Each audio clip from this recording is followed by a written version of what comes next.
Members of the Washington University community, distinguished guests, and those joining us locally, good afternoon, and thank you for being with us today.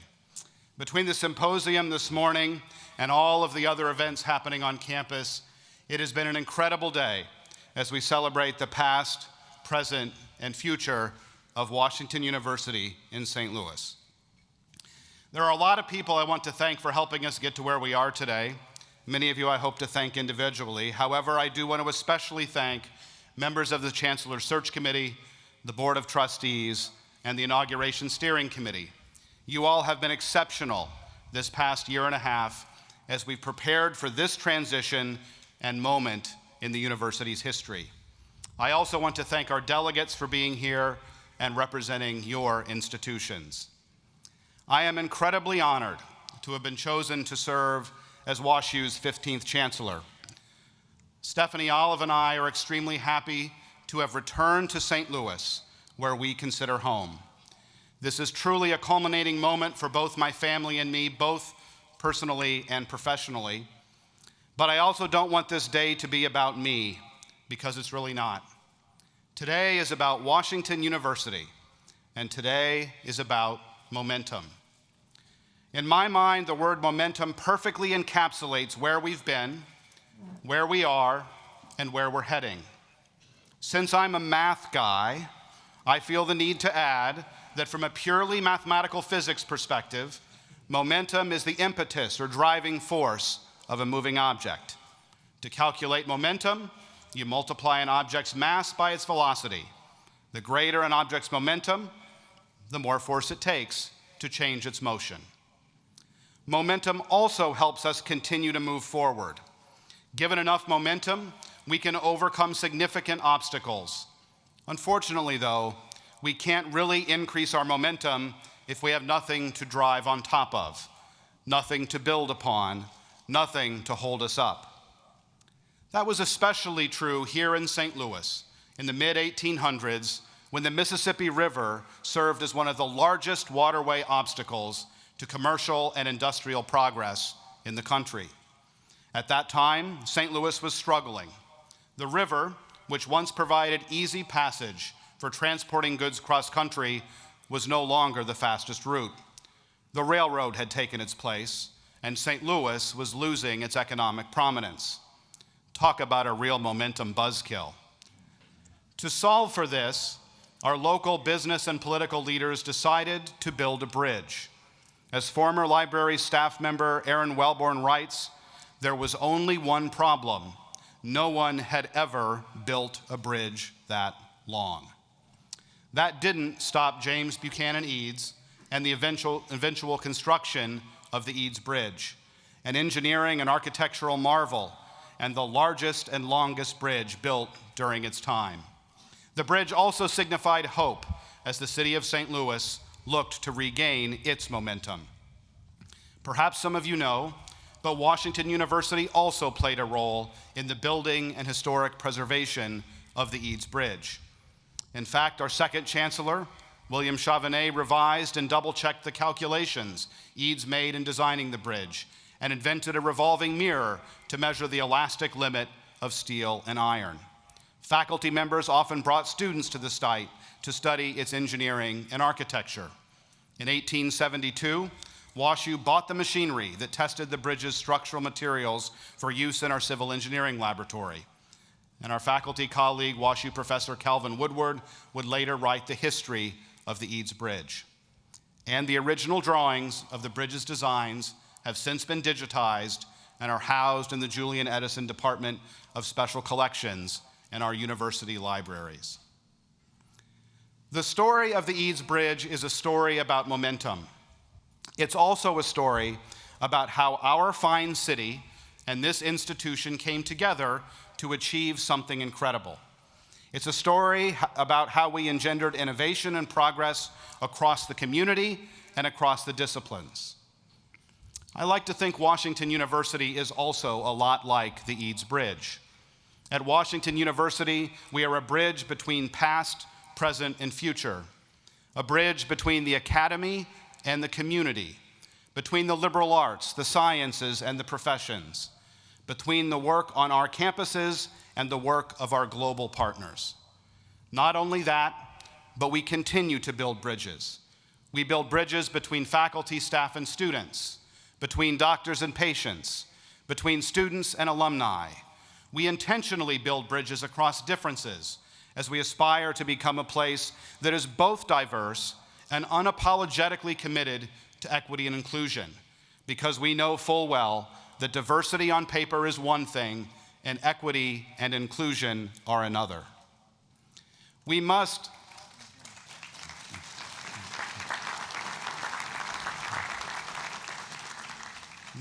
build these bridges because it's at the very core of our understanding of American higher education. It is imperative for us to continue to move forward, even despite higher education's public-facing challenges. While the national perception wanes, we must turn those challenges not into threats, but into opportunities. That means when state governments divest from their great universities, it is time for us to open our doors even wider.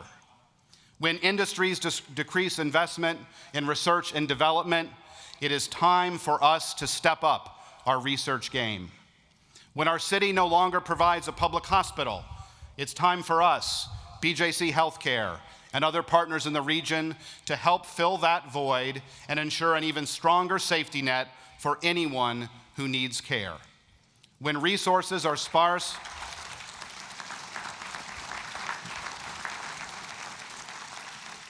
in many K-12 schools, it's time for us to step up and help address the leaky pipeline.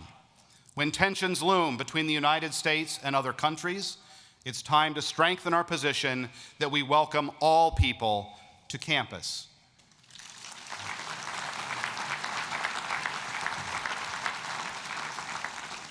When racial tensions also loom right here in our own neighborhoods, and perhaps even within our community, it's time for us to make it abundantly clear that we strive for equity and inclusion of all.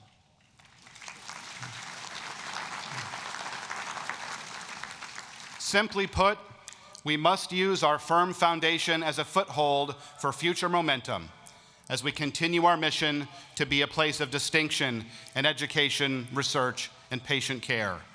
As your 15th Chancellor, I'm extremely excited to see what we'll do with that momentum. Today, I want to share just 3 ways I believe we can continue to honor our past and build bridges to our thriving future. The first is by maintaining and enhancing our reputation as a place of academic distinction, a place where people come together to engage in life-changing research and education. Over the last several decades, and under the extraordinary leadership of my predecessors, Chancellors Wrighton and Danforth, we have become known throughout the world for our innovative, path-breaking teaching and research in all areas. We should be proud of all we've accomplished, yet now it's time to strengthen our resolve and build on the foundation we already have in place. To all of my colleagues in this community, I challenge us to build on our foundation of excellent teaching by carefully assessing and approving our curriculum and pedagogy. We must do this at all levels, undergraduate, graduate, and professional, to ensure all of our students have bridges and clearer paths ahead, both personally and professionally. Likewise, we have eminent scholars conducting transformative research across our campuses. And now it's time for us to do even more, to engage in more humanistic and creative work, to vigorously seek out more research funding, to conduct more basic and applied research that has a significant impact, to strengthen our global partnerships, and to bring more research into the marketplace. And finally, we are a community comprised of amazing and talented students, faculty, and staff. In fact, it's the people who make this institution what it is today, and so we must continue to invest in them, those already here and those who we are recruiting to join us. By doing so, we can build and create even more high-quality programs of distinction. In order to achieve all of this, it is going to take a targeted and multifaceted strategic effort. We will need to grow our faculty and invest in our environment for education and research. We'll need to focus on the places of unique strength or where we have the potential to develop into world-class leaders.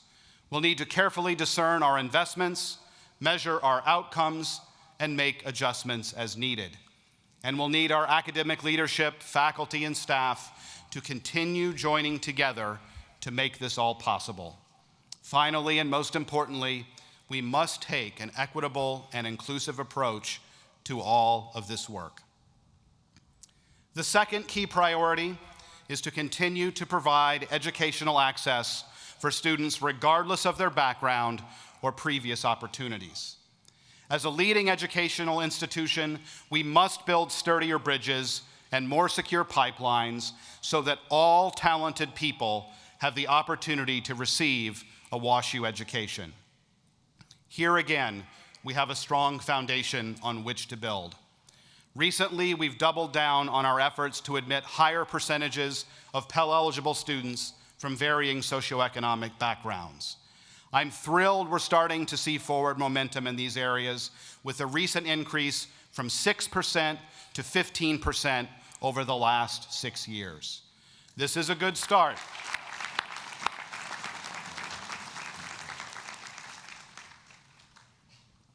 This is a good start, but we need to do more to ensure that all admitted undergraduate students with incredible talent can walk through our doors. I am committed to securing the resources necessary to be able to practice need-blind admissions in due course.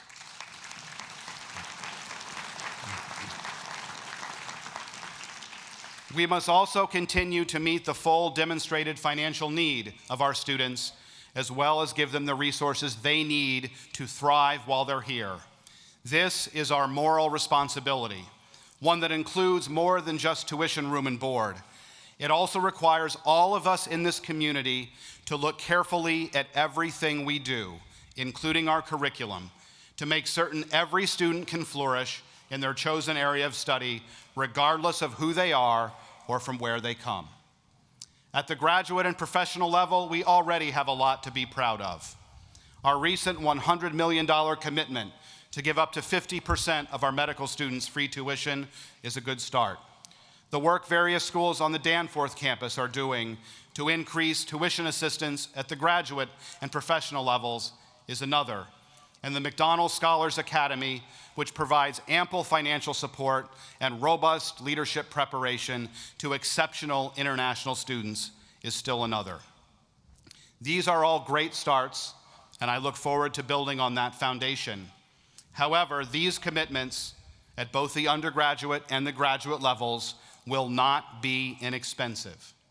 We will need to join together to deploy our current resources more effectively and to develop new resources to fund this noble work. To increase our momentum, I believe now we should focus on talented students close to home.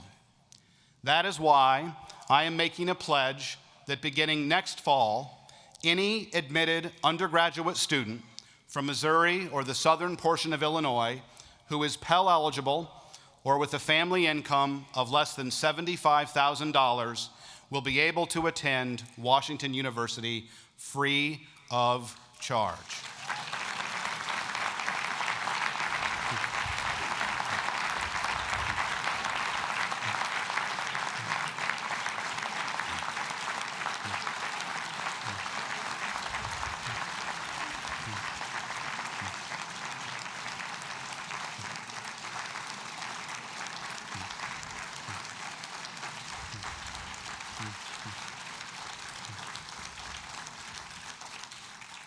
And for those undergraduate students already enrolled at WashU who would qualify, they too will benefit from this pledge beginning next fall.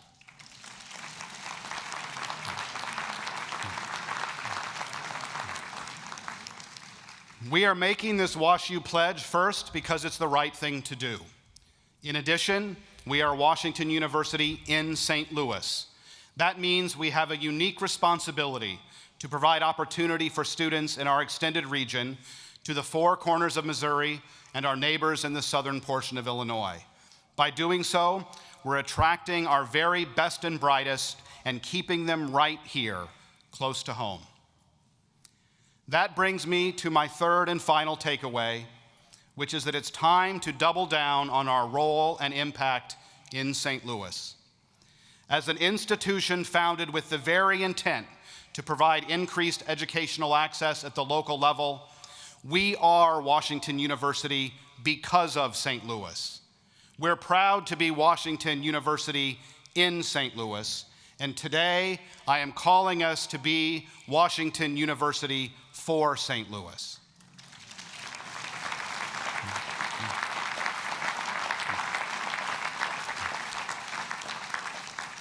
I see it as our WashU Compact, a commitment between us and the greater St. Louis region as we look to strengthen our community partnerships and impact in STL and for STL. Of course, our history informs us that we've long been with and for St. Louis. As former faculty member and mayor of St. Louis in the 1950s and 1960s, Raymond H. Tucker once said, "It is difficult for one to imagine the university without the city or the city without the university. They have made each other great. The community and the university grow together." We are for St. Louis through education, with many K-12 initiatives to help more students throughout the region realize their full potential. We are for St. Louis through our research that can only be done in St. Louis, like the Living Earth Collaborative in partnership with the St. Louis Zoo and with the Missouri Botanical Garden. We are for St. Louis through patient care and improving the health of our community alongside BJC Health System. We are for St. Louis through the economic stability we provide the region as the third largest employer. We are also for St. Louis through our community impact, such as our collaboration on neighborhood and real estate development, and by helping uplift the region through service learning. Indeed, here again, we have incredible momentum. We already are for St. Louis. But today we must commit to utilizing everything we do as an opportunity for community outreach, cooperation, growth, and well-being. Being a good neighbor and being one of the world's great research universities are not mutually exclusive. Rather, they amplify each other. By the same token, when all individuals have the same opportunities to thrive and flourish, all of us serve to benefit. I want to eradicate any kind of perception that St. Louis is merely WashU's side gig. Rather, St. Louis should become one of our primary foci as we think through the lens in St. Louis for St. Louis. With that said, I can think of four things we must do in order to enhance our role and impact in the region. First, we must confront the most significant social issues facing St. Louis through our research mission. Significant challenges, including some of the largest income disparities in the nation, health disparities that are unacceptable, high levels of crime, malnutrition, looming environmental concerns, and limited educational opportunities for far too many children. As we continue to move forward, we must capitalize on more basic and applied research that directly affect our neighborhoods and communities. During this last year on campus, I have come to learn about the immense talent and passion so many of our faculty, staff, and students bring to this work. I am hopeful others will join them so we can have an even greater impact. The second thing we must do is open our educational doors to those living in St. Louis and beyond. In addition to our WashU pledge and other financial aid, we have begun the work to enhance University College. We recently announced the decision to make University College stand alone, to be even more nimble and flexible as we seek to offer in-demand programs at the flip of a switch. With an ambition to expand University College, we will begin to offer courses across our entire curriculum for anyone in St. Louis who wants a WashU education.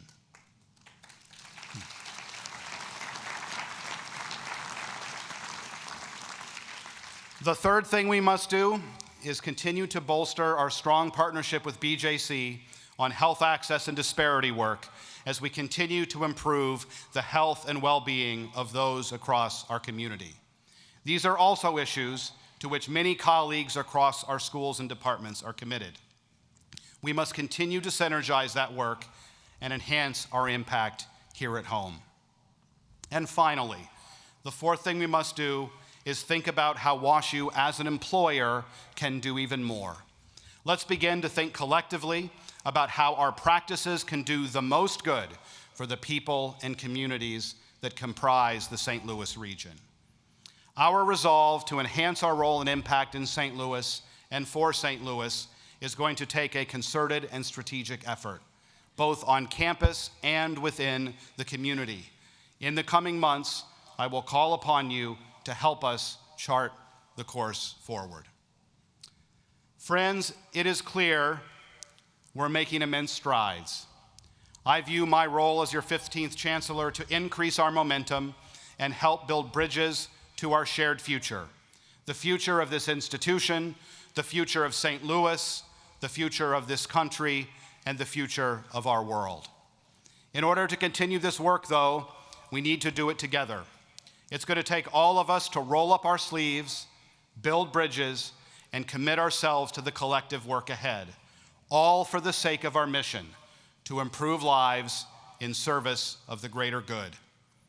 As Chancellor, I commit to joining alongside you, to being open and transparent about our vision, to being approachable and willing to tap into your collective wisdom, to building a culture of accountability and trust, and to helping us continue to become a place that treats all people with dignity, equity, and respect.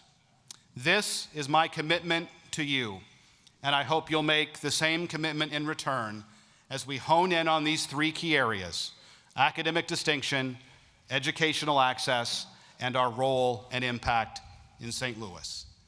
Just like James Buchanan Eads took a vision and turned it into something truly spectacular, now we must do the same as we carry the spirit of the Eads Bridge, the spirit of Washington University, and the spirit of St. Louis forward. We must do this, not just for our own sake, but for the sake of all. By doing so, my hope is that 20 years from now, we can confidently say that Washington University is a place that continues to be world-renowned for cutting-edge research, transformative and values-oriented education, and compassionate patient care. A place that has opened its doors widely and freely to anyone with talent who wishes to receive a WashU education. A place that has been a leader in the continued growth and prosperity of the St. Louis region, and a place that helped lead and perhaps even transformed higher education to meet the demands of our society. Once again, I am extremely honored to share in this moment with all of you and to help us move forward along the path toward distinction. Thank you again for being here to celebrate this momentous occasion, and now it is time to build even more bridges. Thank you.